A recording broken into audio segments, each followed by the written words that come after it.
this rather snappy, won't you? I have some very heavy thinking to do before 10 o'clock.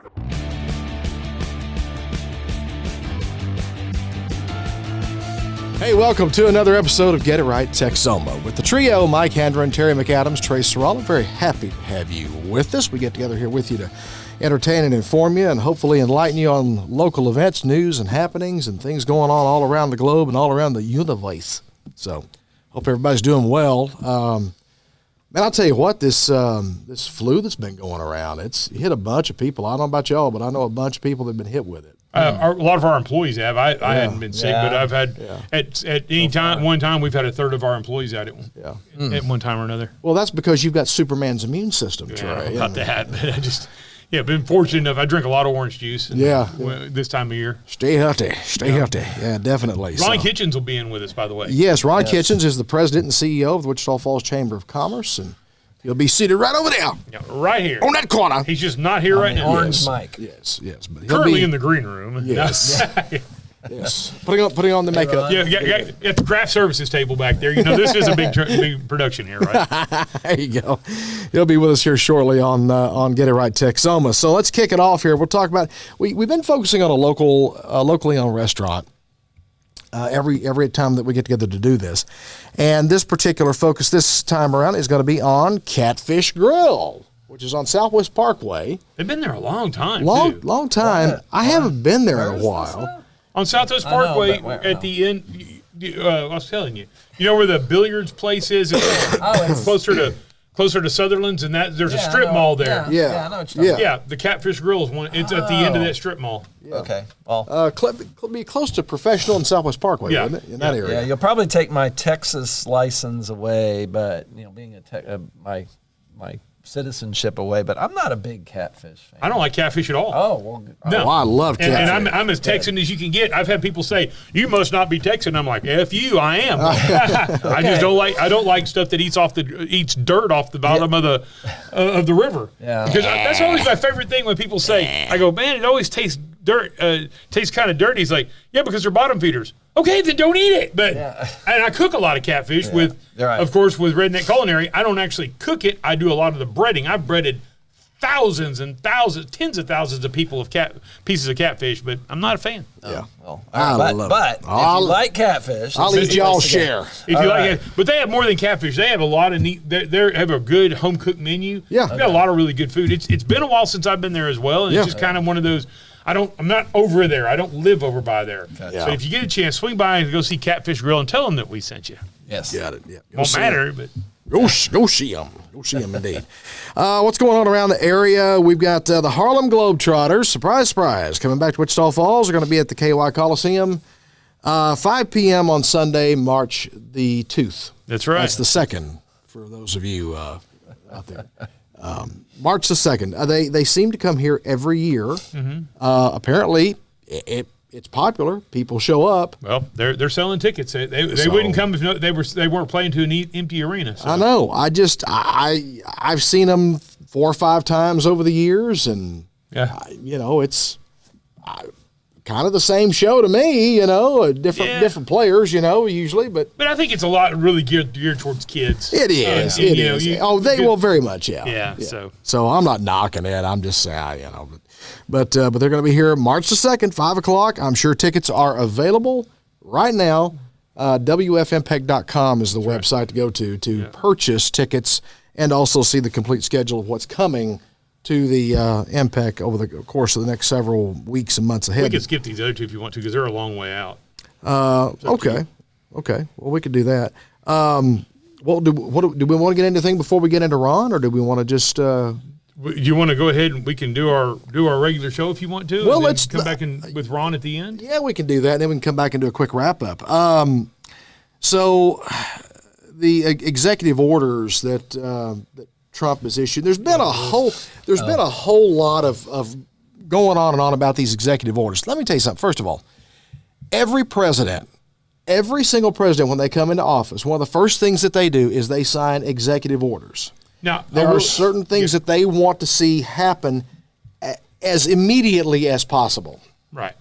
And some of them mean something, and some of them really don't mean a whole lot because it's like, oh, we're going to focus on this. Well, all they're saying is basically they're saying this is going to be a focus, but it doesn't instantly translate to something. Yeah. But I will tell you the executive orders, and I'll be honest with you, I'm not a big fan of them with any president. Obama's the one that really ramped up the executive orders. Right. I got a pen and a phone. You remember that? Oh, yeah. So this is, for years, executive orders, a lot of it was naming parks, naming national parks, naming this, naming that, special days. There was a lot of that. But I believe, in my recollection, Barack Obama was the one that really kind of ramped those executive orders up, where a lot of them had a lot more meaning. And Trump did it when he got in, then Biden did it, and then Trump is doing it again. Well, let me ask you a question. Like, let's take, for example, here, okay? And I'll switch up. We got on the screen here some of the executive orders, and it's just the Terry, top of the list. I Terry guess can kind of scroll through some of that for you there. Yeah. I mean, there's a lot. Let's take, for example, the renaming of the Gulf of Mexico to the Gulf of America. Y'all, Trump is trolling you here. This is kind of his way of just going, see what I can do? Yeah. Okay. I don't like it, though. I'm not a fan. It's the same thing as I didn't like when they were changing all these forts names and statues names and all this other stuff. I didn't like all that changing.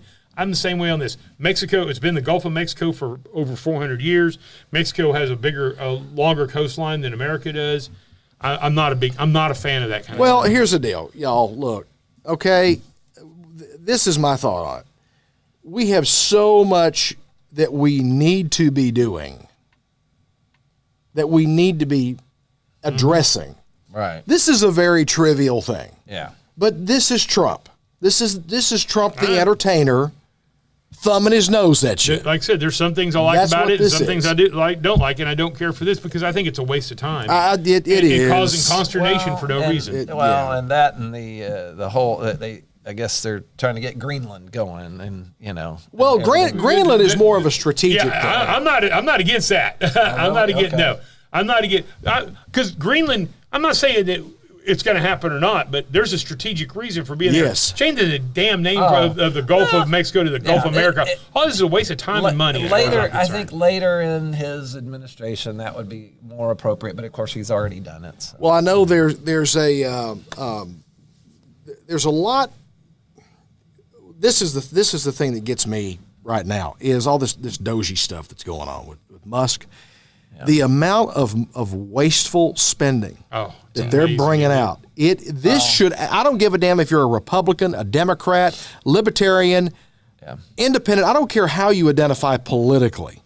This should outrage you. If you've ever paid a nickel's worth of taxes. Exactly. So, you should be absolutely angry over this. Well, and there's so many people that are just, they're clearly biased in it. But if you can step back for a moment and look at this objectively, somebody has to go in at some point and shake it up, okay? Right. Because I think the government has not, we always say, well, the government's doing this, and the government's just a bunch of people, okay? And the people within the government that have been in charge, and it's been an attitude, it's been a culture, and all of that, and what's happened is we end up, I think, making something happen because it has some value, maybe. But the slant has been towards just making their jobs cush, or there's something, but not about efficiency and not about taking care of the business of the American people, as all presidents have always talked about. We're going to do the business of the American people and all this. And what's happened is they've been taking care of themselves, and it's just creeped in over time, and it became, well, maybe if I had a choice, maybe it's more about saving my job in the long run, or saving my people's job, and they feel like, they're entitled to these jobs, and it's just over and over. And nobody's ever taken time to really examine it from a zero-based either budget or a zero. Do we need the job? Does that job need to be done? The American people have been so disconnected from it. You're familiar with the term bread and circuses. I mean that's just give the people bread and circuses, and you keep them distracted. Keep people distracted. Bread and circuses has gone to fast food and cell phones. Yes, people are so distracted by their own lives, and as long as they can get their Starbucks, their McDonald's, and as long as they can, scroll Facebook 17 hours a day, they're fine. Yeah. And it's out of hand that people will not pay attention. Well, now all of a sudden you've got someone there who's not just talking the talk, they're trying to walk their walk. Yeah. They're bringing this stuff to the forefront. And Elon Musk was talking about this the other day. Most of the media completely ignored it because they just don't want to pay attention to it. And they want you distracted, more bread and circuses for you. But he brought this up, and I've been saying that you guys have heard me talk about this when we were doing radio years ago. How do you have someone who makes a medium six-figure income who suddenly has a net worth in the millions of dollars? Yeah, exactly. How does that happen? Yeah. Every one of us in this room, I'm sure, knows more than a few people who make pretty good six-figure incomes every year.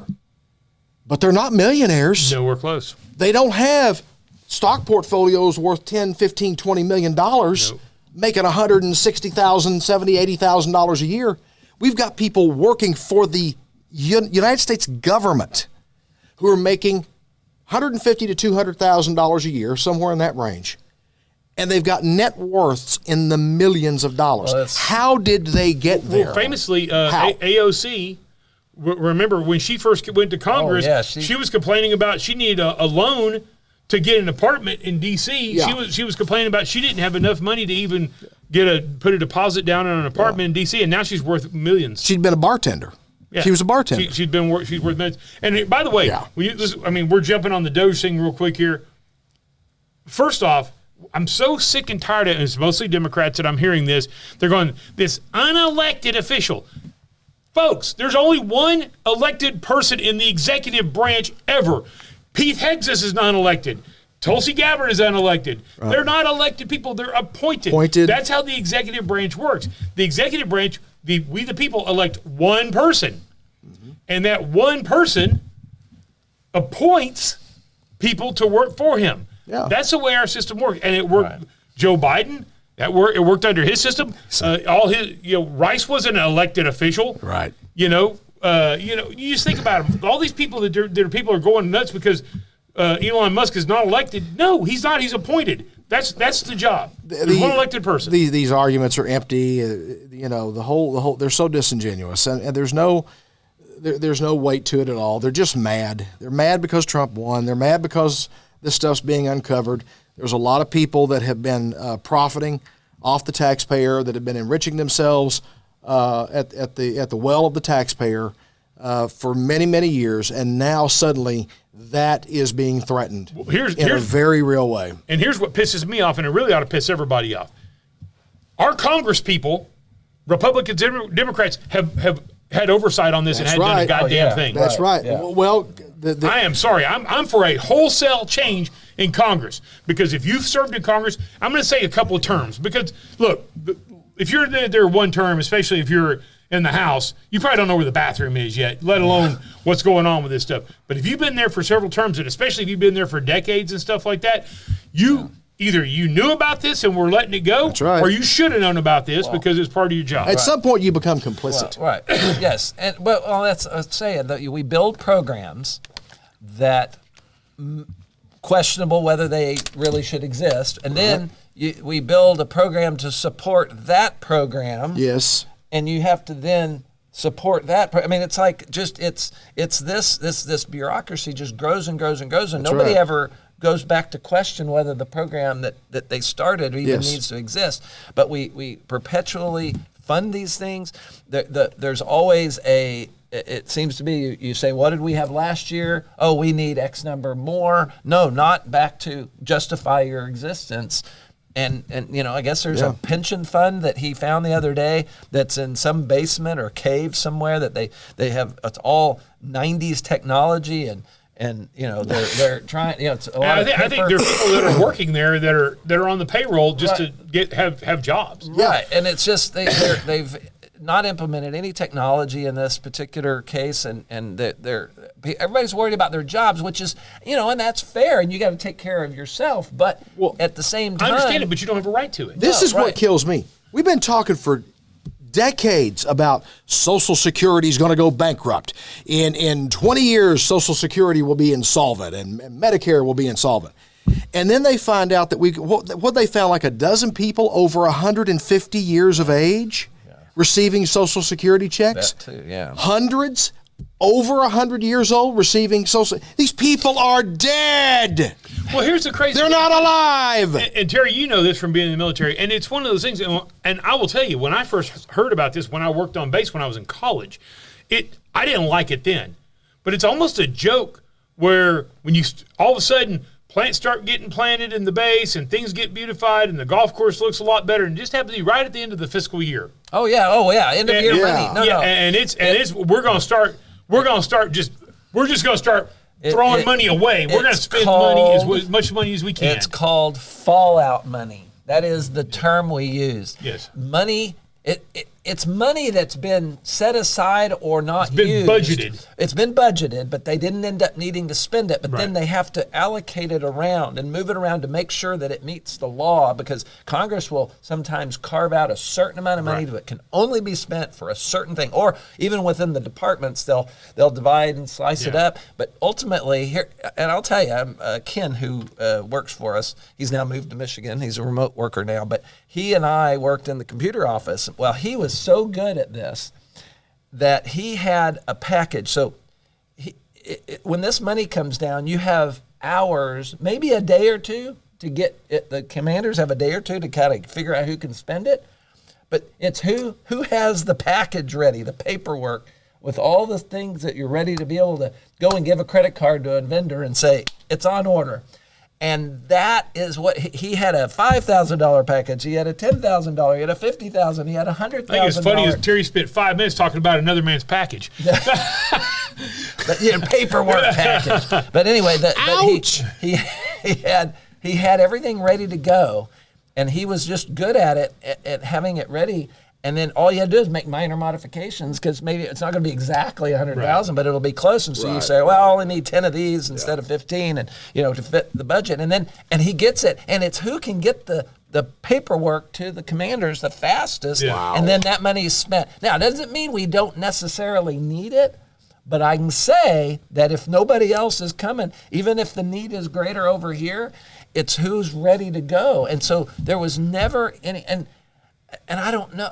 Of course, then we're beat on our head. Fraud, waste, and abuse. Don't do it. No fraud. Yeah. And of course, anybody challenges that. Well, you're being you're being ordered to do it. Right. It's the system. It goes back. The system is wrong. Right. It goes back to, like you said, some of that may be needed, but some of it is not needed. Right. I know. Right. I had a situation when I was on the school board where instead of throwing names in the bus, because it really doesn't matter. This was a long time ago in my early school board career.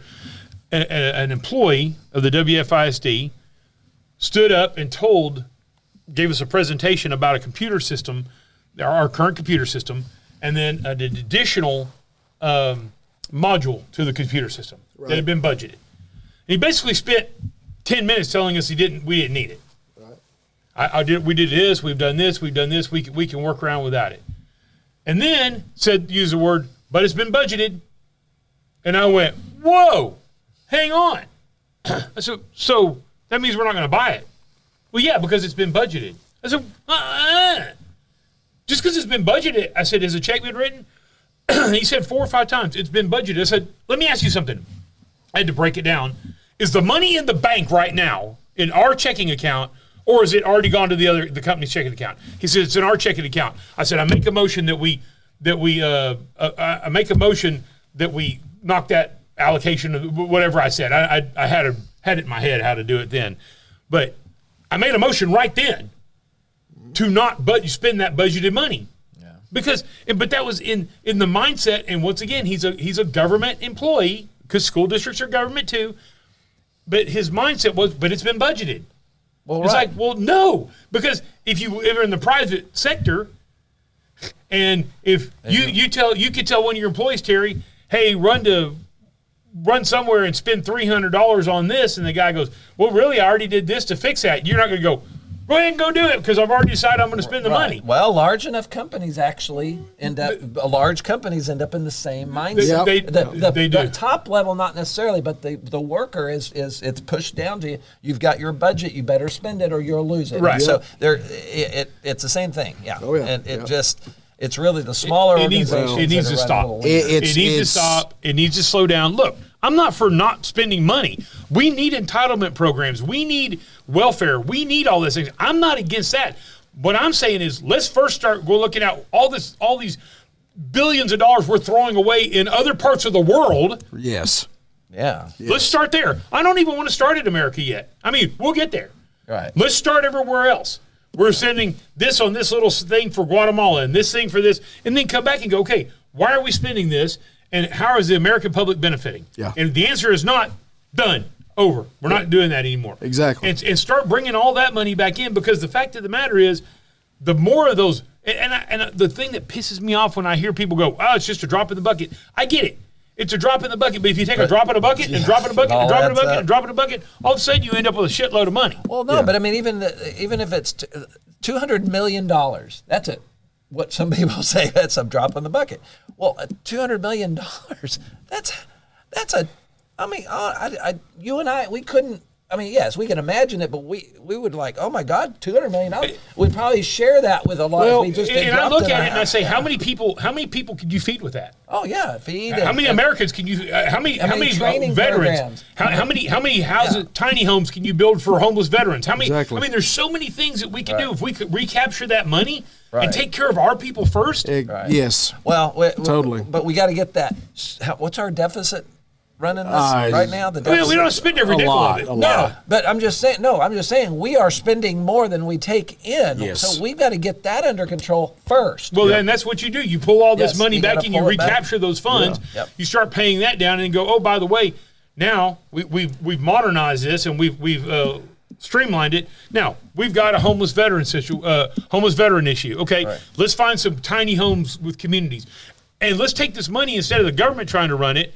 Let's go to like Tunnels for Towers or someplace where they'll tell you. I mean, Frank Siller, I've seen him, and I don't if it's 96%, 95%, 94.3 or whatever, but there is a massive percentage that goes towards their mission. And only a very small percentage goes towards administrative. Right. Well, in Texas, there seems to be a large number of services that the government does that is actually, I say farmed out, but contracted to non-profit companies, and they because I guess there's some benefit to that. In terms, there's no profit motive, but yet we with that mindset of a non-profit that runs these programs. Like the Workforce Solutions, I believe, is a non-profit, but they work for Texas Workforce. They're under that umbrella. So there's some. So they get their funding. They get their funding from there, but they run it like a business. Well, in Work Services, don't they get some contracts? They do, to do things. But again, it's a service. They clean the facilities on the highways and stuff like that. Yes, they take the trash and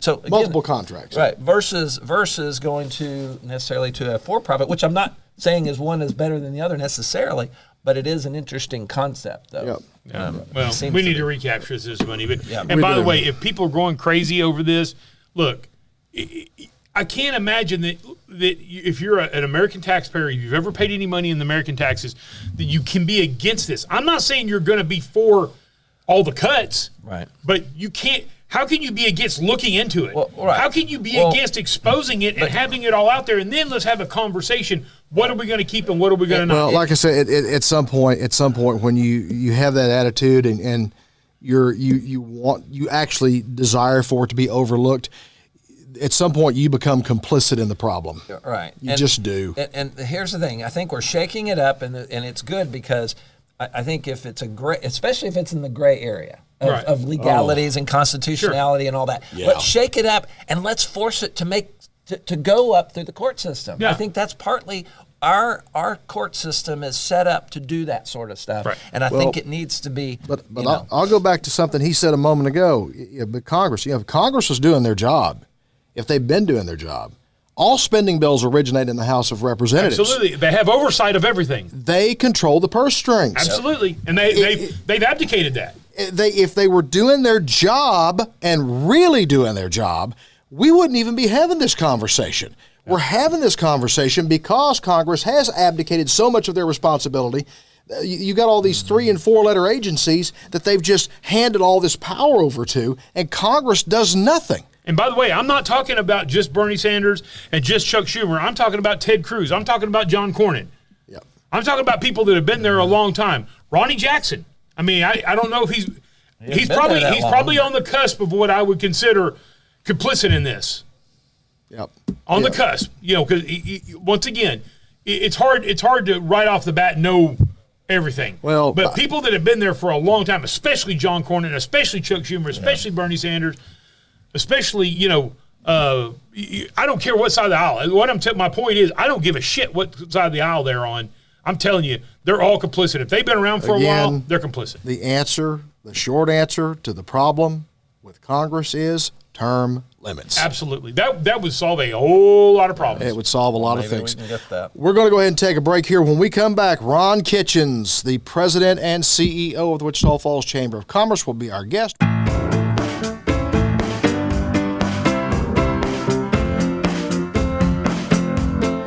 Hey, welcome back to Get It Right Texoma with the trio, and our very special guest, as mentioned earlier, is Ron Kitchens, the president, CEO, the master of all things. Maybe king. Perhaps. Did we say king? Perhaps, yeah. No, I cut monarch. the king's head off. Yeah. That's true. We're I might not be the court worthy. jester, but That's true, yeah. The And he president damn sure wants to CEO feed of him more than cake, so I know that was quick. Yeah. the Wichita Falls Chamber of Commerce. How are you, sir? Awesome.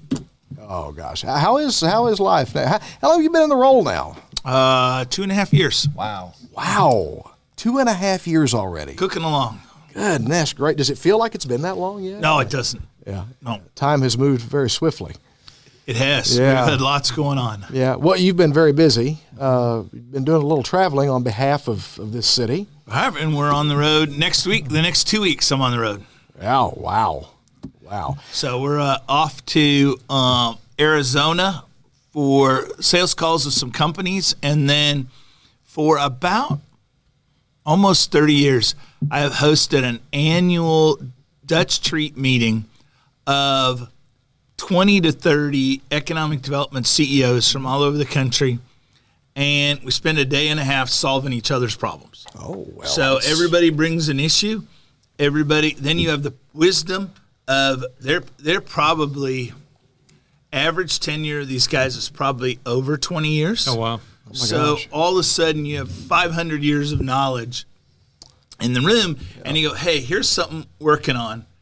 Give me your thoughts. Right. Everybody kind of brings that idea, and you can just accelerate so much. It validates or it talks you off the ledge. You go, that's the stupidest idea I ever heard of. In the automobile business, in the power sports business, we have 20 clubs. And not every dealer is part of a 20 club or 20 group, but it's a lot like that. And roughly it's 20 instead of like a whole bunch. It's 20 groups of people, but you share information. There's your non-competitors. I mean, like in other words, I wouldn't be in a 20 club from somebody from Dallas, but I'd be in a 20 club somebody from Los Angeles. Awesome. So we're not, so we can share data and numbers and ideas and thoughts, but we're not directly competing with each other. Same concept. Yeah. The great thing about a collaboration like that is, especially if you've got an issue that you've been working on for a while and you just keep hitting a wall, somebody else comes to the table who's had a similar situation and they've found the breakthrough. Fresh ideas. They share it with fresh you. Set of eyes. Yeah. If you get a fresh set of eyes and ears on something,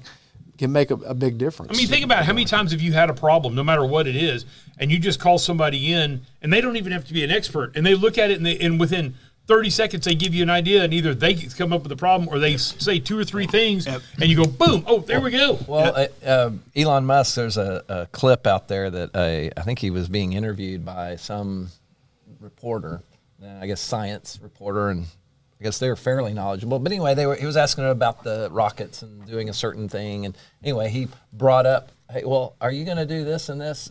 Again, it's very general there. But he asked Elon, and Elon goes, well, we could do that. No, we're not doing that. But oh my God. And it was you could see his idea just click. And he had, I hadn't thought of that. And he just, apparently saving them like tons of money. So we'll do that in Phoenix next week. And then the following week, go directly to Washington, D.C., where we've got 24 community leaders from the city, the Economic Development Corporation, the 4B board. Let's see, who else is in there? The Chamber board. And I think that's mostly it. I think everybody's affiliated with one of those groups.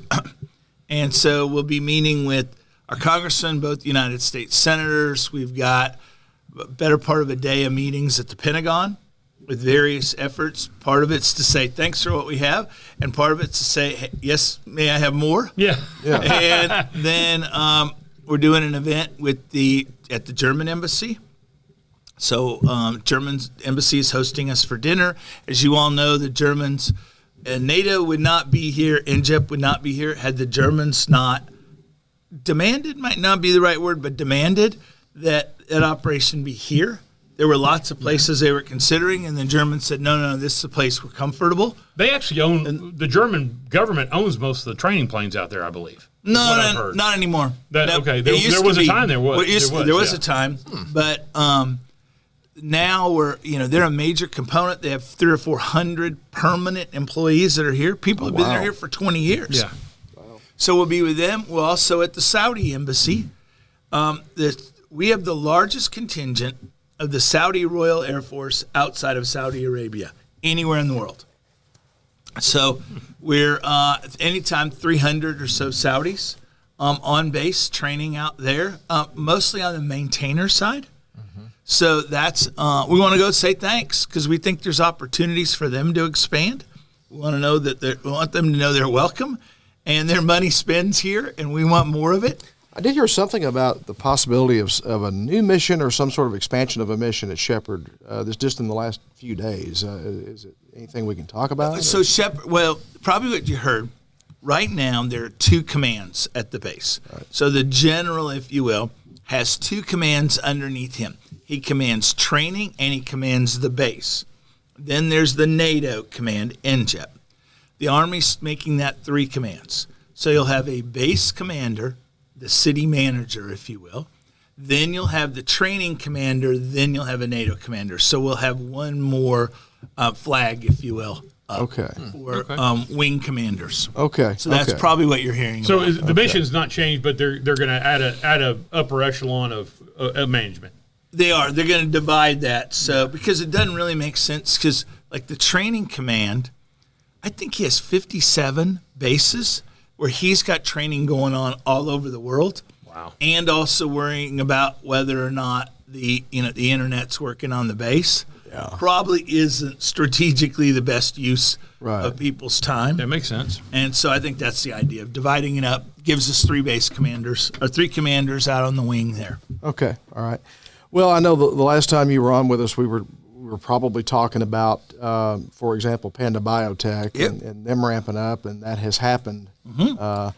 They're booming. If you the hard thing about Panda is you drive by and it looks like nothing's going on because the parking lot out front's empty. Because everything's behind. They need to buy a whole bunch of junker cars and just let them sit out there. Right. Every once in a while, go ahead and move them around. You don't even have to get them to run. You could just get something with no engines. Just go out there with a forklift and move it around at night. Like that. Park them a little weird. Park one up on the grass or something to make it look like the guy got drunk and showed up at work or something. I don't know what it is. But they're so full that they're storing raw material outside now. I noticed that. And so that's where we needed to be, and that's intentional because the crop comes in essentially at one time and then gets processed throughout the year. So it isn't that they don't have any way to process it. It's that's intentional. They want to feed that out in a strategic manner. There's a flow. Yeah. It's their flow of work, which makes sense. Yeah. Well, you don't want to kill everybody and run wide open for a couple of months and then have nobody sitting around doing nothing. And you're going to end up storing the finished product. Exactly, because the customer's not ready for it yet. Yeah, it makes a lot of sense. Yeah, I think probably the critics and the naysayers on that project have pretty much been shut down now. Yeah, I think so. Yeah, we don't get much pushback on it. Texas Monthly did a phenomenal feature on them 2 magazines ago. And so that kind of is the validating point of this is real, and it's a big deal for us. Yeah. And then next door to them, we announced, 3 weeks ago now, Vitro. Yes. So in the solar panel world, you have never purchased or seen a solar panel that was made in the United States. It doesn't happen.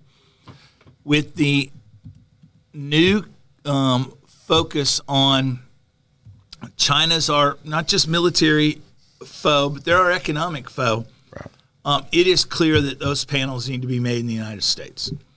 So Vitro has stepped up. 50 communities and companies competed for a pot of funds to give them a little bit of tax credit to help offset the cost of the building. Announced $330 million. Inflation and other costs are going to run that number up, but that was what the federal grant was based on. So they'll invest $330 million, employ about 300 people for a brand new plant. Other than HR and and accounting, right? Nothing else will be interconnected with those plants. So they will begin to produce the largest. It's the largest in the northern hemisphere, a plant to produce glass of this kind, second largest in the world. This plant will be. We already have 3 companies who have called us to say, "I want to be next door."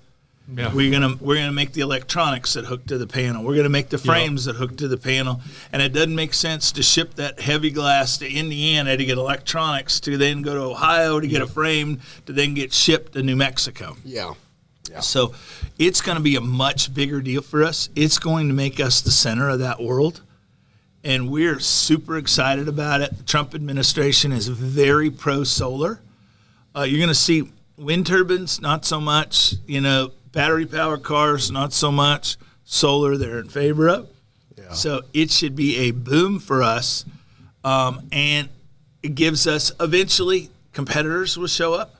But right now, this gives us the first one out of the gate, and we couldn't be happier, prouder. It was a great collaboration with the city, the county, the governor's office, and then the chamber coming together, figuring out how we put the package together for the company and how we bring those jobs home. And they're not just jobs for today. We are literally setting up an entire new industry sector. Yes. For us. Yeah. And people don't realize what you said was very poignant, and people don't realize that Marysville, Ohio was a little nothing town until Honda went in years ago and put a manufacturing plant in. Yeah. And all of a sudden it's like, oh, not everybody works for Honda, but they work for Honda, then they work for EBC Brakes because EBC moved in there because they make the brakes for the Hondas, and they work for this company. Right. So it springs up a whole cluster of businesses that support the main factory. And it's great that you brought that up. Ron Kitchens is the president and CEO of the Wichita Falls Chamber of Commerce. He's our guest. We've talked in the past about the Amazon last mile facility that was coming to Wichita Falls. If you haven't been out there, it is. You can get glimpses of it by going at the end of Production Boulevard there. Yeah. Production Boulevard's under construction, so the utilities are putting brand new utilities in for that part of the park. Expanded, also connects into the city systems. And tell everybody where Production Boulevard is. So the easy way is behind the jail.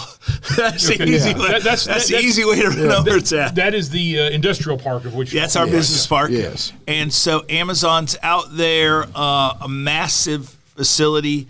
They've already, it was originally going to be 120. It's now 140,000 square feet. They're already saying, hey, before we get done, it's probably 160 or 200. Mm-hmm. Continues to grow. The pad is poured for the first distribution center, and they'll start steel in another month or so. It's going to go up very, very quickly. Yes. Yeah. Super exciting. And again, bringing in that household name that says we believe in Wichita Falls. Yeah. Winco Foods, another company that's coming to our city. They broke ground a couple of weeks ago. Yep, they're stirring a lot of mud. Yeah. And out there, and so that'll, those projects always seem to happen fast. It takes forever to get there, and then once those D9 Caterpillars show up, it goes pretty fast. Yeah. So they'll pour concrete in the next 3 or 4 weeks. Yeah. Expansion of the road, their new facility. we had a lot of people who've made the trip to the Metroplex or over to Denton to shop at their stores who come back and said, wow, it really is game-changing. Yeah. And it really will be game-changing. It's just another arrow in our quiver. Yeah, I've never been into one, but I've driven by them. There's one in Denton that's right off 35 and 380 right there. As you go, if you go past 35 at 380, it's right there on the One of the things you'll find is incredible customer service. They're employee-owned. Yeah. So they're owned with an ESOP, so employee stock option program. And so customer service is one of those things like Whole Foods where that's what they hire for. And then they can teach you how to run a cash register or stock a shelf, but they can't teach you to have a good attitude. Yeah, that's true. And that is so critical in customer service. Before we started recording today's episode, I talked about an experience I had just recently in a store with a young lady who just zero personality, zero interaction. And, when I walk up to somebody in a store and they don't talk to me, I smile at them and I ask them really loudly, "How you doing today?" I'm going to make you talk to me. You're going to interact with me. It just drives me nuts because it's so important. I think the number one critical element in any customer service situation, no matter what it is, especially when you're, public consumer-facing situation, is being able to interact with people and just at least a little banter, act like you care to be there. So, I have this opinion or a belief that a lot of what is causing people to go to Amazon is that, well, if you're not going to get customer service locally anyway, nobody cares that you're there, then why not go online? Because, and you know what, I can probably get the return a lot easier too, and I don't have to face that person. So you're putting yourself out of a job if you collectively, if we don't have great customer service skills. Well, and I think one of the things we have to teach is radical ownership. Nobody ever washes and changes the oil on a rental car. And so if we want people to feel radical ownership of their jobs, of their employees, we got to teach people that and have to understand it and they have to know how I interact today affects whether I have a job tomorrow. Yeah. On our team, we coach people that, hey, all of our mortgages are interdependent on each other. Mm-hmm. We all have to do a good job. If somebody screws this up, it affects everybody here's family.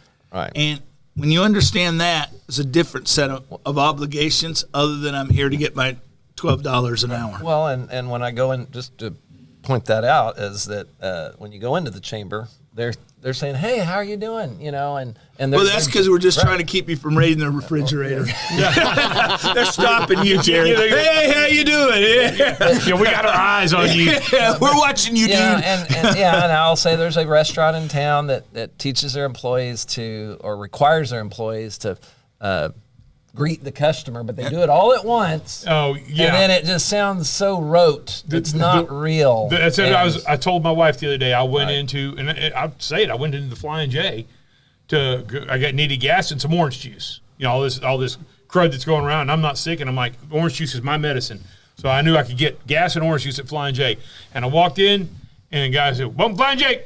Welcome Flying J!" And every time that door opened, he screamed that out. Didn't look, didn't care, and it's one of those deals. It's like, I know he was told to do that by some egghead somewhere, but it is so insincere. I would rather him go, "Piss off! Don't want you here." or just becomes robotic, or just have a trigger on the door that an automatic speaker just says it. If that's all it's going to be. Yeah, because it does become a robotic response with no emotion, no personality. They just say it. And I know the place you're talking about, and it does. It's almost a monotone, drone thing. So it's funny that y'all talk about. I host a monthly meeting that has one topic. So we invite a room full of people, 10 to 20 people in, to say, let's talk about one topic that could benefit the community. Yeah. And this month's topic was retail, and so and we don't put any rules on it. Here's the topic, let it go. Yeah. And it became, how do we teach people to be good employees in retail? How do we teach customer service? That one person said, they only go to 2 restaurants in town, and because those are the only 2 that they get treated nice at. And it happened to be a woman. She said, "I'm going to spend my family's money eating out, at the very least, I want somebody to be nice to me. Yeah. Oh yeah, you don't need somebody to bend over backwards. Just be a respectful, nice person. Good food is an assumption. Yeah. If I'm going there, I'm going to get good, safe food. Yeah. But then, where's the value add? Yeah. The value add is just be nice to me. right. Exactly. Make me feel special. Right. Exactly. Right, and that's the whole key there is that people don't necessarily remember the specifics of the situation, but they certainly remember how they felt. There's an old saying, people don't remember what you say, they remember how you made them feel. Yeah. That's true. Yeah. And so if you go ahead. Oh, I was going to say, so right now, how much in dollars, I know you get a rough estimate, how many millions of construction dollars are there going on right now in Wichita Falls? We're very close to $1 billion. Wow. I knew there was a lot going on. We're very close, and I haven't added it. We got one or two more. Well, no, we're over $1 billion because we were. Let's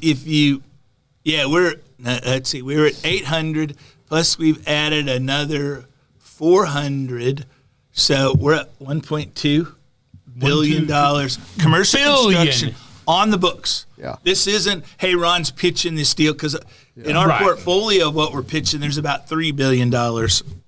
Of things that we're pitching. This is somebody has stroked some sort of a check. There are contracts with contractors to go build things. And once you do that, if you back out, you owe people a lot of money. We're in the game. We don't. One of them hit a bump in the road. The company's changing hands. A small deal, $5 million deal, and a small deal, $5 million. But that's the only one. And they're going to restart it. I happen to know for a fact that new money's coming in. Yeah. And so, we look at that. And one of the biggest issues we have is shortage of tradespeople. Mm-hmm. Right now, we've got about 260 electricians that are working in Abilene right now on a big data center project there. And so we got to get projects that bring them home, get those paychecks here. And but we've also got shortage of folks. A lot of the work for the Amazon project to go that fast. They had to bring workers from Decatur up to work because we just didn't have people that had capacity to run concrete that fast. From the chamber's perspective, what can we do about that? I mean, what do we really need to be doing to make that situation better for us where the tradespeople are concerned? Well, I think one is it starts at the CDC. With the school district of talking about trades are important. They're critical to us, and I don't mean that my mama cut hair. I mean, I'm not diminishing any of that, but we need to understand when we tell people, okay, you can get do your technical training in cosmetology. You're probably going to live on the margin your whole life. That's not a career that you can support a family on, by and large. But, the governor just featured in the state a 17-year-old girl, and I don't remember what school district she was from, but she's got so much welding experience and certifications that she's already making, mid 5 figures. And when she graduates with one more certification, she'll be over $100,000 a year earning as a 18-year-old in welding. Yeah. And so we've got to encourage folks. The data center boom is going to help with that because we're going to see a lot of folks who maybe got trade skills, but they don't want to be on a muddy job site. They don't want to be crawling in attics or underneath houses. But all of a sudden, you take those skills and you're a fiber optic technician. Well, those are jobs at $80,000, $90,000 a year that take 8 to 12 weeks of training. Yeah. But you have to have mechanical skills. Yeah. You got to be able to do that. So we got to burden people with knowledge about what's out there. I've told the story, but I graduated from high school. I graduated as a certified welder with 5 certifications because my grandfather said, I'm not sure this college thing is going to be for you. But your work is going to be for you your whole life. So let's figure out how you got that as your backup. Yeah. Now, if you go to college and make it work, and with today's technology, I couldn't lay a bead of welding now to save my life. But it wouldn't take me long to get that back up. Once you're right. When you kind of lose that skill a little bit, but once you got that got the stick in your hand, yeah, you would get it. Something you said that was very interesting, and it is true, and I saw this the last time we kind of had an oil bust around here, and West Texas was going crazy. We lost a lot of people, a number of people, because a lot of them were my customers, that went ahead and they were going to West Texas to work out there, and after a year or two, Mama and kids were at home here, and they were tired of this long distance thing, so they moved out there as well, and we lost those people. They were people from Wichita Falls that grew up here, were raised here, and were making $100,000 plus a year here, and all of a sudden they're making all their money out there. When Mama and kids are living here, they're spending a lot of that money here, but once they get tired of that long distance, they move out there, and now we lose those people and we lose those jobs. Well, those electricians I was telling you about are making more than double by being in Abilene. Wow. And, that quality of life isn't necessarily great because they're living in man camps and trailers and coming home on the weekend. Yeah. But that's my exact fear. Yeah. Somebody in Abilene goes, hey, let's build a bunch of $180,000 houses. Let's get these families to move over here. When the job's done, they're not moving back to Wichita Falls. They're not moving back to Decatur. They're here. The kids are in school. Life's good. Figured it out. Their wages go back to the normal level once the boom's over, and they got them. So one of the things we've done and we're positioning and marketing to is we have a huge shortage of housing. And so we've got to get workforce housing. That means a guy who's going to work every day, maybe his wife's a nurse and he's a fireman. It's, as you know, it's tough for them to find a house that's a quality home in a good school area that they can build a life around. And so we've got to change that. We can go, well, that's the private sector's responsibility. There's a whole lot of places to invest money in this beautiful, great state that we have. And if we're not out selling ourselves, why do you think they're going to discover us? Yeah. We got to go tell them, here's why you got to come. Because we're working on a data center deal, too. That'll be 2,000 jobs for 6 years, just like the Abilene data center. And we don't capture those families now, then we're going to see prosperity seem to go up, but population go down. Yeah. I was going to ask you about, because you mentioned the data center in Abilene, and we have in the past talked about that coming here. Kind of where are we on that project? So can you tell us? The data centers are energy hogs. That's what they are. We have 3 of those projects. Now, the good thing is, last week, Encore told 30-plus projects, nope, we're not even going to take your application for connectivity to the system. We don't have the engineering capacity. We don't have the power capacity. You're out. None of our deals got cut.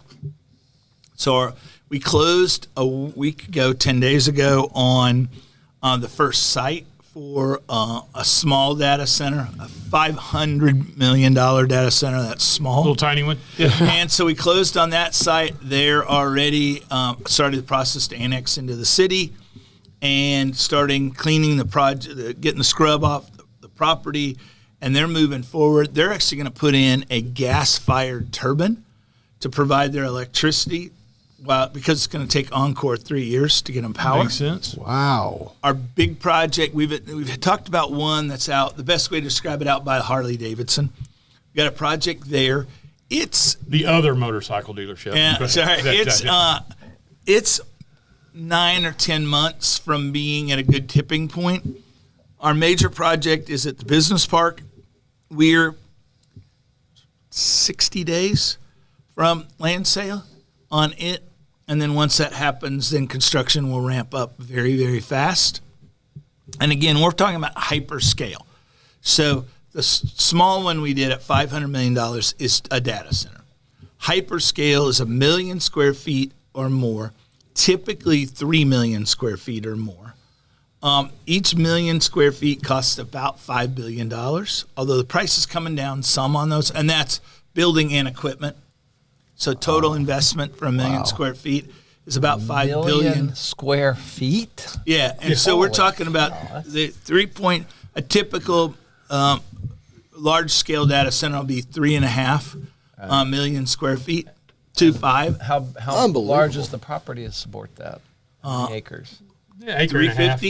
Yeah, 350. Just go way up. Wow.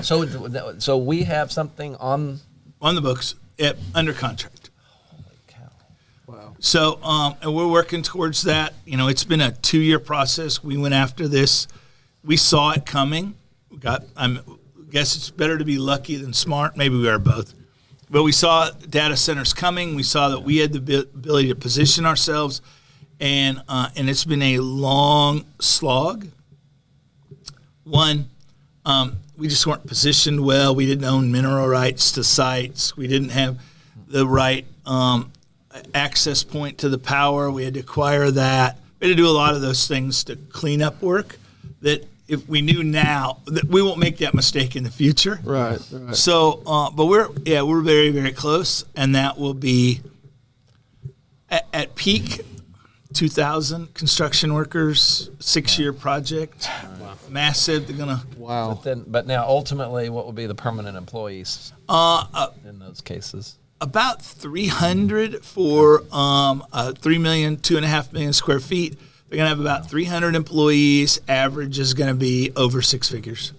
Wow. Incredible. And they don't have a lot of high-end management. They're boosting that. It's a lot of technical skills.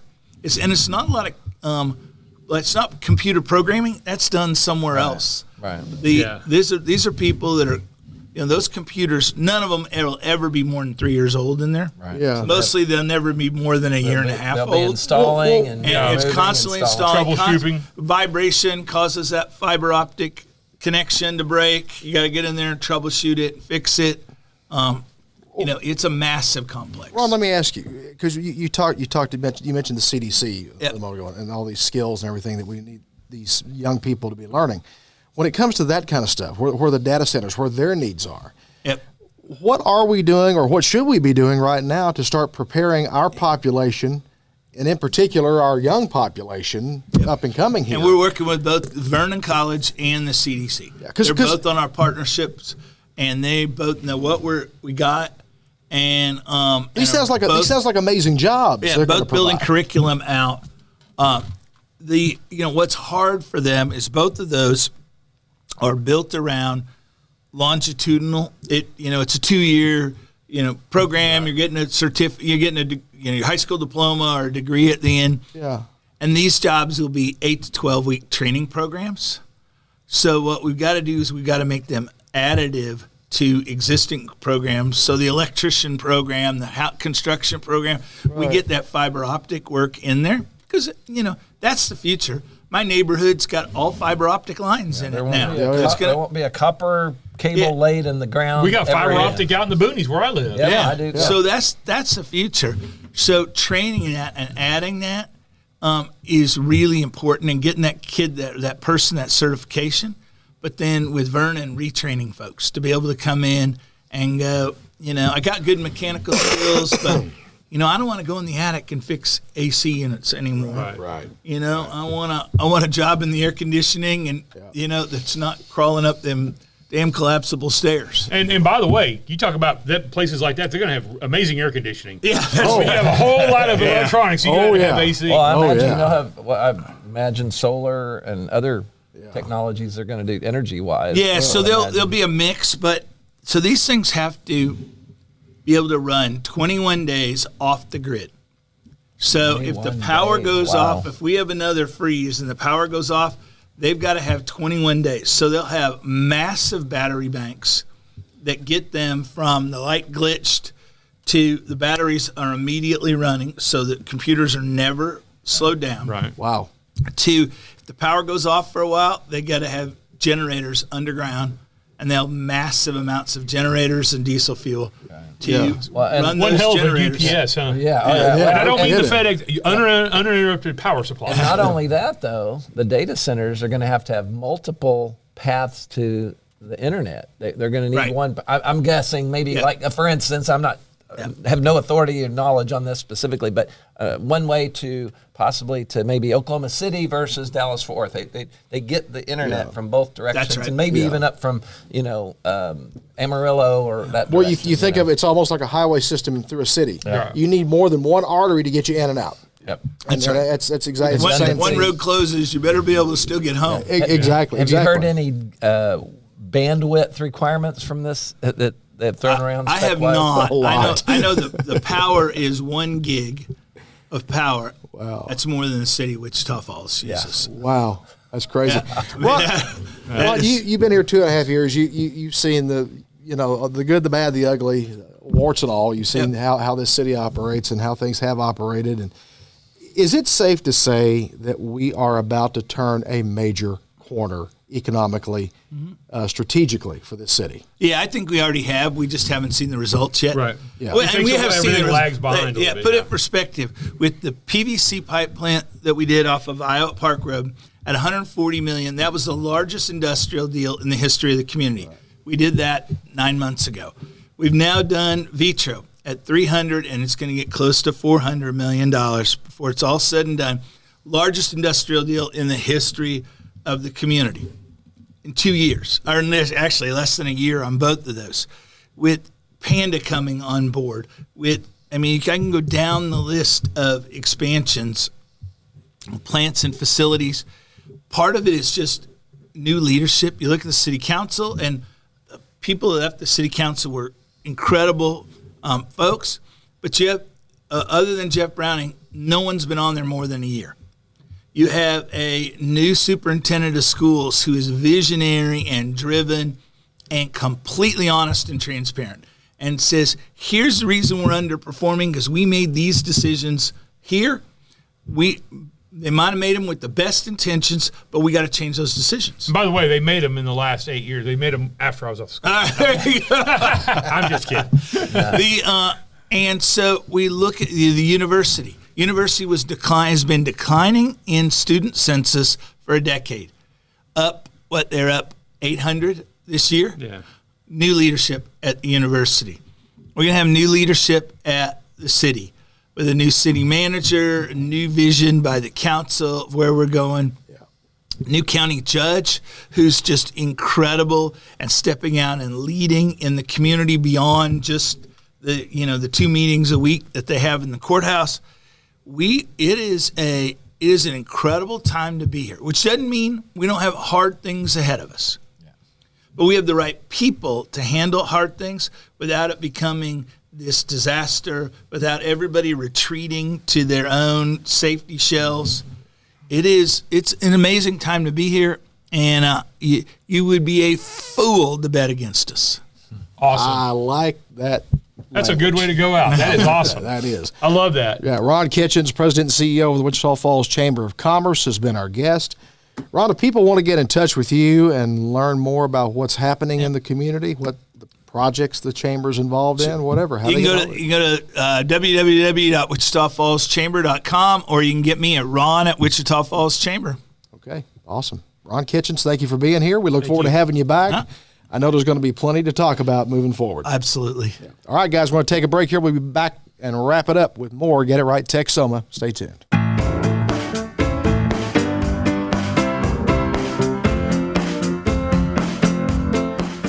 Welcome back to Get It Right Texoma with the trio, Mike, Terry, and Trey. And we want to thank Ron Kitchens, our guest. With some great news. Yeah, a lot of things happening. Yeah. Ooh, my man. gosh, He didn't come in here and go, yeah, it's okay. I mean, come on. How exciting is it going on? All the stuff going on in Wichita Falls. $1 billion in construction. Over $1.2 billion in commercial construction, right? Commercial construction. Wow.